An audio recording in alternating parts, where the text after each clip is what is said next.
โอเคเราสบายดีทุกท่านมือที่อยู่กับเกมเมอร์ลาวทีวีวันนี้จะมาแจ้งกิจกรรมครบ50ซับมาสั้นยังบ่ฮอนเทื่อเนาะถ้าฮอน50ซับขึ้นไป51ปุ๊บก็จะลงว่าค่อยจะเฮ็ดบ่แม่นถ้าครบ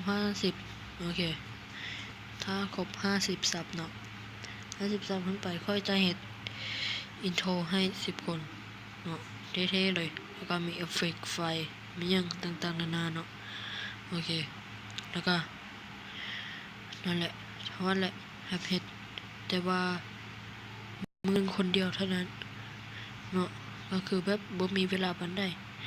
ถ้าครบนั้นถ้าครบปุ๊บทุกคน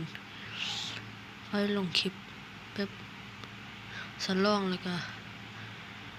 จะมีลิงก์ไลน์อยู่กดลิงก์ไลน์เข้าไปแล้วก็ไปแอดเพื่อนแล้วก็เรียกว่าสบายดีสิเฮ็ดอินโทรให้แดแล้วก็เอาแล้วก็ซีเทคแมนซีฟ้าซีหยังก็เว้าไปเนาะแล้วค่อยจะเฮ็ดให้โอเคแล้วก็เพลงนี้